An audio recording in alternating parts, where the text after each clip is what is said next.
Gauri Suryavanshi, S मराठीमध्ये आपलं स्वागत। वळूया आजच्या बातमीकडे। नांदगाव येथे वटसावित्री पौर्णिमा उत्साह साजरी। महिलांची वडाच्या झाडाला पूजा करण्यासाठी गर्दी। नांदगाव कृषी उत्पन्न बाजार समिती येथे दत्त मंदिर जवळील महिलांनी वडाच्या झाडाला रेशमी धाग्याने 7 फेऱ्या मारून केली आहे पूजा। आज दिनांक 10 जून रोजी वटसावित्री पौर्णिमेला महिला मोठ्या संख्येने वडाच्या झाडाजवळ एकत्र येतात, कारण हा दिवस पतीच्या दीर्घायुष्यासाठी आणि अखंड सुहागासाठी महिलांचे व्रत आहे।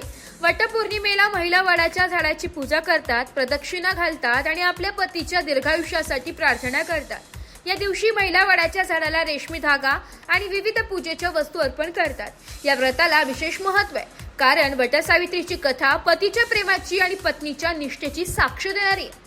वटसावित्री पौर्णिमेला महिला नवीन कपडे घालतात, कपाळावर सिंदूर लावतात आणि वडाच्या पानाचा वापर करतात। या व्रताच्या दिवशी काही नियम पाळले जातात, जसे की उपवास करणे आणि शुद्धता जपून पूजा करणे।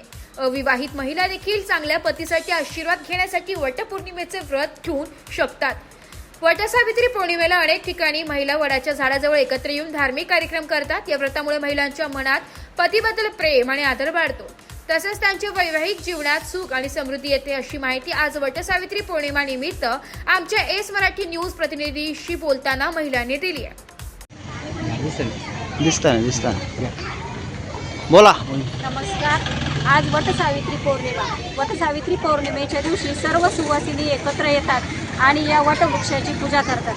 ही पूजा करण्यामागचं कारण हे की प्रत्येक सुवासिनीला आपला पती हा जन्मोजन्मी हवा असतो आणि आपल्या पतीचं आयुष्य वाढवण्यासाठी, कुटुंबाला चांगले संस्कार मिळण्यासाठी आम्ही सर्व सुवासिनी या व्रताचं पूजन करत असतो। या पूजनाच्या निमित्त सर्व सुवासिनी आज इथे एकत्र आलो आणि इथे येऊन आम्ही वडाची पूजा केली। वडाची पूजा करून आम्हाला 7ही जन्मी जन्मोजन्मी हाच पती मिळावा असं आम्ही वटसावित्रीच्या निमित्ताने वटपौर्णिमेच्या दिवशी नवस केला।